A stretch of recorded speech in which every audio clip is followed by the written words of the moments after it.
मोक्ष मार्ग में चलने वाले या भगवत प्राप्ति के मार्ग में चलने वाले साधु जनों का, भक्तों का पहला पड़ाव होता है कि अपनी निष्ठा परिपक्व करे।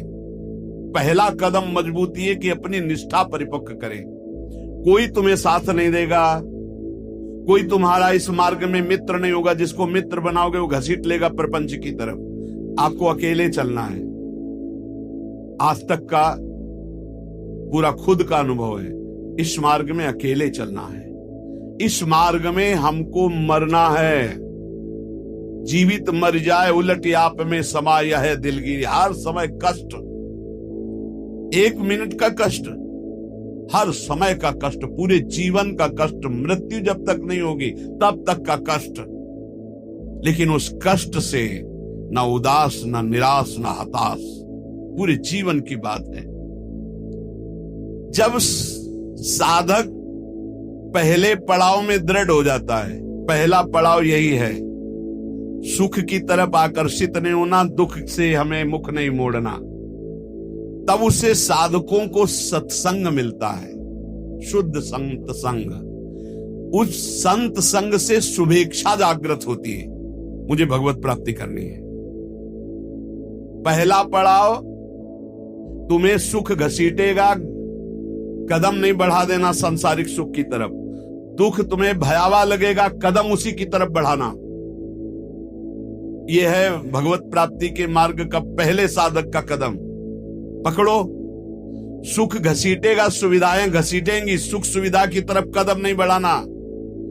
दुख घसीटेगा, भयावह दिखाई देगा, चलो दुख की तरफ चलो। और जिसने दुख की तरफ कदम बढ़ा दिया भगवत मार्ग में, वो महासुख को प्राप्त हुआ।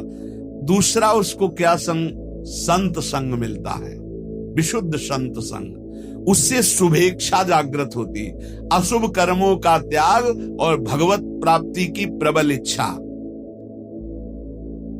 ऐसे पुरुष को प्रापंचिक रिश्ते नातेदारों से बैठकर बात करना, है सब कुछ अच्छा नहीं लगता। पहला पड़ाव भोगों की सुविधा मिलेगी, उसकी तरफ से ना बोलना है।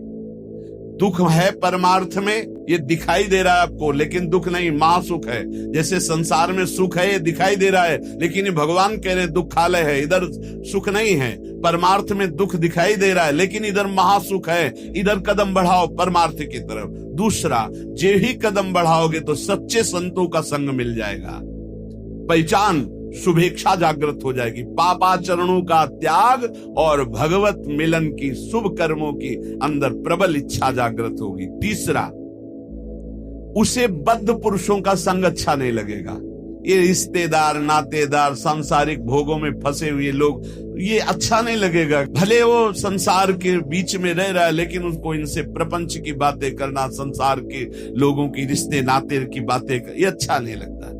आंतरिक जब मन का आकर्षण भोगों की तरफ होता है, उस भोगों से मन को जलाते हुए परमार्थ की तरफ चलना है। क्या जाने संसारी पुरुष, इनको तो जब जो इच्छा हुई सो भोग लिया, ये क्या जाने चढ़ाई को, ये तो खिसकते हुए गए नरक की तरफ। और वो जब साधक संभल कर चलता है तब इनको लगता है नहीं नहीं, परमार्थ में इतनी ऊंचाई पर नहीं, भ्रष्ट करने के लिए वो उपदेश देते हैं। तो बद्ध पुरुषों का संग ऐसे साधकों को अच्छा नहीं लगता।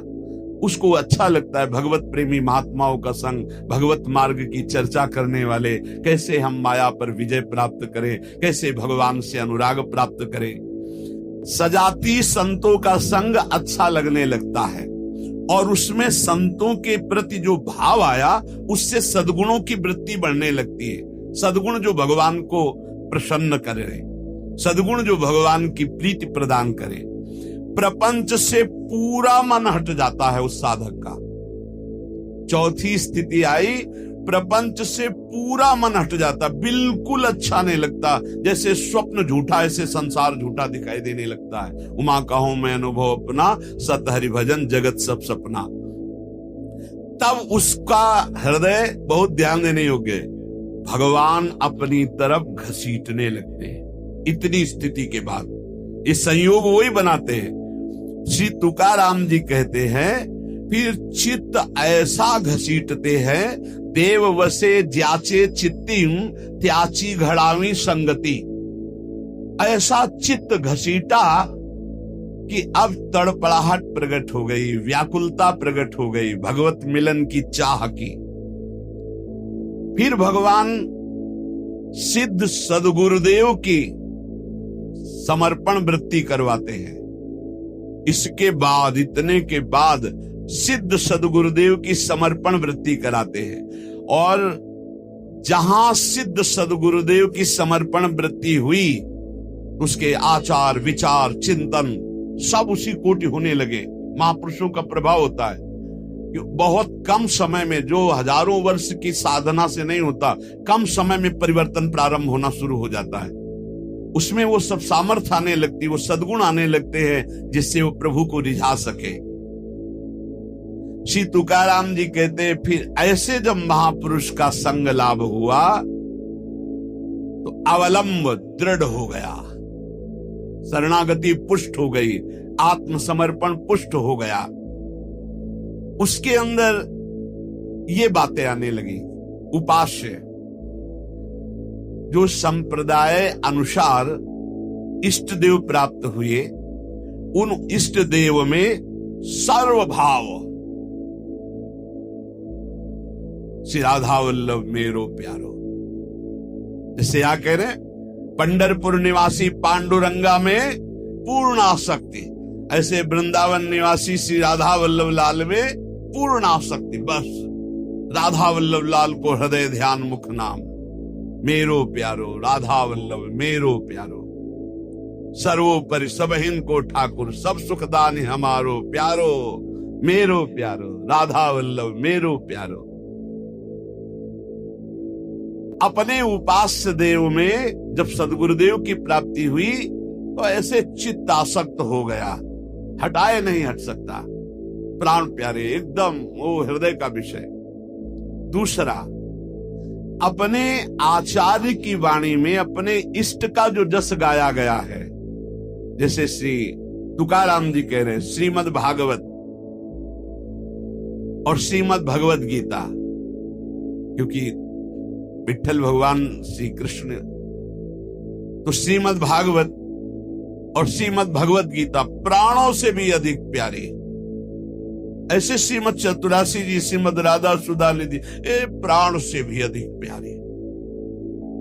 सिद्ध सदगुरुदेव के मिलने पर इष्ट देव में परम आसक्ति और इष्ट ग्रंथ में परम आसक्ति। चतुरासी जी तो ऐसे हो जानी चाहिए जैसे कक्षा 1, 2, 3, 4 में ककारा मात्रा पहाड़ा याद हो जाता है ना, ऐसे याद हो जानी चाहिए चतुरासी जी। इष्ट ग्रंथ कंठ में विराजमान हो जाना चाहिए। तीसरा, ये अभेद भक्ति है। जैसे लोगों को, ज्ञानी जनों को ये बात बनी रहती है कि भक्ति करने वाले भेदभाव से युक्त रहते हैं। श्री तुकाराम जी कह रहे हैं ये अभेद भक्ति है। ये द्वैत से आगे अद्वैत और अद्वैत पद में स्थित मोक्ष सुख के भी त्यागी ये भक्त जन होते हैं। बड़ी ऊंची स्थिति होती है प्रेम की। अद्वैत सिद्धांत के आगे कौशल पूर्वक ये अभेद सिद्ध स्थिति प्राप्त होती है, इसी को प्रेम कहते हैं। इस प्रेम में द्वैत रहता ही नहीं है। वो जो नहीं समझ पाते वो समझते हैं भक्ति का मतलब है द्वैत। द्वैत नहीं, अभेद भक्ति, अद्वैत भक्ति, मोक्ष के परे की भक्ति और अभेद को सिद्ध करके प्रेम में स्थित हो जाना। अभेद के भेद किया निज अंग, पावे सारा जग प्रेम सुख। यह अभंग श्री तुकाराम जी का।